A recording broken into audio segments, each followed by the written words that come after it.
इस वीडियो के एंड तक तुम ये सीख जाओगे कि कैसे तुम अपने गुस्से को, डर को, फ्रस्ट्रेशन को एंड ओवर थिंकिंग को अपने कंट्रोल में ले सकते हो। क्योंकि सच ये है कि ज़्यादातर लोग इसलिए नहीं हारते अपनी लाइफ में क्योंकि वो वीक है, बल्कि वो इसलिए हारते हैं क्योंकि उन्हें अपने इमोशंस पे कंट्रोल करना आता ही नहीं है। तो अब सवाल यह आता है कि क्या इमोशंस पे कंट्रोल करना रियली इम्पॉसिबल भी है, बिना उन्हें दबाए या फिर बिना लोगों के सामने फेक स्ट्रॉन्ग बने। तो अगर इसका जवाब हाँ है तो कौन सी ऐसी एक चीज़ है जो कि स्ट्रॉन्ग लोगों को बाकी लोगों से बिल्कुल ही अलग कर देती है। तो ये सारे सवालों के जवाब तुम्हारे को इस वीडियो में जानने को मिलेंगे। इसलिए इस वीडियो में तुम्हारे को मैं ये 6 रूल्स बताने वाला हूँ जो कि काफ़ी ज़्यादा पावरफुल होने वाले हैं। अगर तुमने इसको अच्छे से यूज़ किया तो तुम इमोशंस को कंट्रोल करोगे, ना कि इमोशंस तुम्हारे को। इसलिए ये रूल्स जानने से पहले तुम्हारे को ये समझना जरूरी है कि तुम्हारी लाइफ में एक्चुअल में प्रॉब्लम है क्या। अगर तुमने नोटिस किया है कि जब भी तुम्हारी लाइफ में कोई प्रॉब्लम आती है तो तुम अचानक से पैनिक हो जाते हो एंड ब्लेम करते हो कि यार मेरी सिचुएशन खराब है, लोग साथ नहीं दे रहे हैं, पेरेंट्स सपोर्ट नहीं कर रहे हैं, या फिर मेरा लक ही मेरा साथ नहीं दे रहा, और भी न जाने क्या क्या। बट यहाँ पे दो सिनेरियो बन सकते हैं कि सेम प्रॉब्लम तुम्हारे साथ नहीं हो रही है, सेम प्रॉब्लम कई सारे लोग फेस कर रहे हैं एंड कोई बंदा उसी सेम प्रॉब्लम को सॉल्व करके आगे बढ़ जाता है स्ट्रॉन्ग वे में, एंड कोई बंदा उसी प्रॉब्लम में फंसा रह जाता है एंड टूट जाता है। तो यहाँ पे सिनेरियो अलग अलग कैसे निकल रहे हैं, मतलब रिजल्ट्स अलग अलग कैसे आ रहे हैं, जबकि प्रॉब्लम तो दोनों के पास सेम थी। तो यहाँ पे डिफरेंस प्रॉब्लम का नहीं, डिफरेंस माइंडसेट का है। क्योंकि प्रॉब्लम बाहर नहीं होती, प्रॉब्लम ये होती है कि कौन सा बंदा किस तरह से अपने आप के अंदर झांक के उस प्रॉब्लम को देखता है एंड सॉल्व करता है। Rule number 1, control the controllable. अब एक बात जो कि तुम्हें ध्यान से अपने दिमाग में बिठानी पड़ेगी कि तुम इस दुनिया को कंट्रोल नहीं कर सकते, इस दुनिया में रह रहे लोगों को कंट्रोल नहीं कर सकते हैं, तुम एक अनएक्सपेक्टेड चीज़ को होने से नहीं रोक सकते। बट एक चीज़ है जो कि तुम हमेशा अपने कंट्रोल में रख सकते हो, वो है तुम्हारे रिएक्शंस। एंड इसे हम एग्जाम्पल के साथ समझ सकते हैं। मान लो कि तुमने कोई एक प्लान बनाया जो कि अच्छा खासा तुमने एग्जीक्यूट कर दिया, चल रहा था, बट एंड मोमेंट में तुम्हारा सारा प्लान बेकार हो गया। जो भी तुमने बनाया था कि ये किराए पे पानी फिर गया।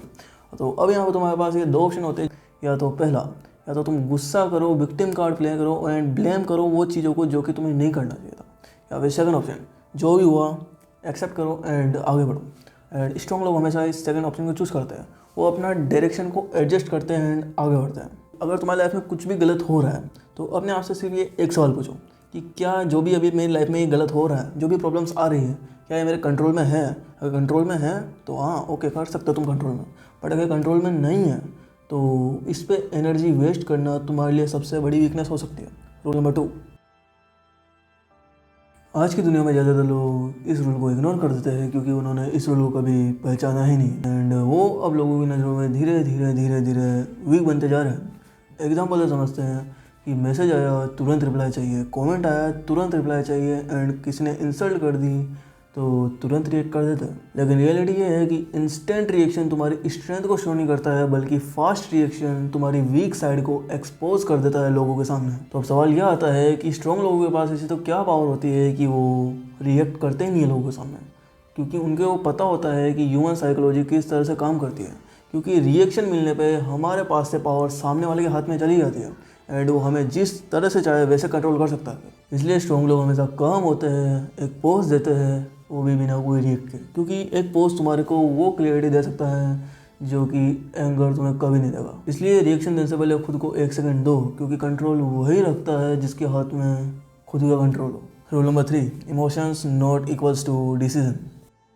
अब तुम्हारा सबसे ज़रूरी कन्फ्यूज़न क्लियर करते हैं इस रूल में कि इमोशंस होना गलत बात नहीं है। जो भी तुम्हारे को गुस्सा आता है, दुख लगता है या फिर फ्रस्ट्रेशन फील होता है, ये सब ह्यूमन नेचर है एंड ये होगा, तुम इसे कंट्रोल नहीं कर सकते। बट प्रॉब्लम तब होती है जब तुम अपने इमोशंस के बेस पे सारे डिसीजन को लेने लगते हो, क्योंकि इमोशंस तुम्हारे को बस सिग्नल दे सकते हैं बट डायरेक्शन देने का काम नहीं कर सकते।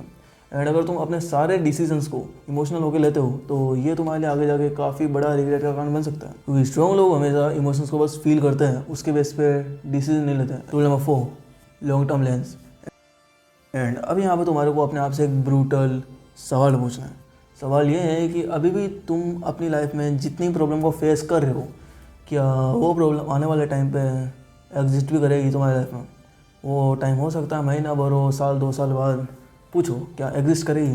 एंड इस सवाल का जवाब ज़्यादातर केस में ना ही होगा। एंड फिर भी अपन लोग उस प्रॉब्लम को ऐसे देखते हैं कि भाई ये तो काफ़ी बड़ी प्रॉब्लम है, ऐसा हो जाएगा वैसा हो जाएगा, बट ऐसा कुछ होता नहीं है। एंड स्ट्रॉन्ग लोग हमेशा शॉर्ट टर्म पेन को लॉन्ग टर्म विजन में मेज़र करते हैं, कि वो देखते हैं कि क्या अभी जिस फेज़ में मैं प्रॉब्लम ये फेस कर रहा हूँ, क्या वो लॉन्ग टर्म विजन में विजिबल है, एंड इसका जवाब उनको पता होता है एंड वो इसी के साथ आगे बढ़ते हैं। एंड तुम्हारे को भी ये रूल फॉलो करना है। Rule number 5, problems is equal to raw material. And अभी यहाँ पे तुम्हारे को अपने माइंडसेट को शिफ्ट करना पड़ेगा, क्योंकि तुम्हारी लाइफ में जितनी प्रॉब्लम्स आती है उसमें से कुछ प्रॉब्लम्स ऐसी होती है जो कि तुम्हारे को सिर्फ और सिर्फ अपग्रेड करने के लिए होती है। बट यहाँ पे भी जो बंदा सिर्फ प्रॉब्लम को प्रॉब्लम की तरह देखता है वो बंदा पैनिक में आ जाता है एंड स्टक हो जाता है। बट जो बंदा प्रॉब्लम को एक चैलेंज की तरह देखता है, उससे कुछ सीखता है, वो उसको सॉल्व कर सकता है, तो वो बंदा बहुत बड़ा कुछ क्रिएट कर लेता है। एंड अभी यहाँ पर सारा गेम माइंडसेट का है कि कौन बंदा किस तरह से सोच सकता है। जो बंदा अपनी हर प्रॉब्लम को चैलेंज की तरह लेता है, उससे कुछ सीखता है, वो बंदा इवेंचुअली अनस्टॉपेबल बन जाता है। रूल नंबर 6, जो कि तुम्हारे लिए इस वीडियो का फाइनल ट्रूथ भी हो सकता है। देखो, स्ट्रॉन्ग लोग कभी भी अपने इमोशंस को दबा के नहीं रखते, उन्हें कंट्रोल करके नहीं रखते, क्योंकि उन्होंने अपने इमोशंस को इस तरह से ट्रेंड किया होता है कि उनका रिएक्शन नहीं, एक रिस्पॉन्स ही काफ़ी होता है। क्योंकि रिएक्शंस उनको वीक बनाता है, रिस्पॉन्स उन्हें पावरफुल। एंड ये समझ लेना कि तुम जिस दिन रिएक्शन नहीं रिस्पॉन्स देने लग गए, उस दिन तुम दुनिया की भीड़ से ऑलरेडी बाहर निकल जाओगे। देखो यार, मेरा वीडियो बना के तो अब खत्म हो चुका है, ये वीडियो एंड भी होने वाली है। बट अगर तुम इस वीडियो को यहाँ तक देख रहे हो तो सिर्फ देखते नहीं रहना। इस वीडियो में तो तुम्हारे को जितने भी रूल्स बताए वो तुम्हारे को अपनी लाइफ में अप्लाई भी करने हैं, तो जरूर से अप्लाई करोगे यार। तुम अगर इस वीडियो को यहाँ तक देख रहे हो तो अप्लाई कर लेना, क्योंकि अगर तुम्हारे को स्ट्रॉन्ग वर्जन बनना है वीक से तो। एंड मैं मिलता हूँ तुम्हारे को एक न्यू पावरफुल वीडियो के साथ। तब तक के लिए build unique and bye bye.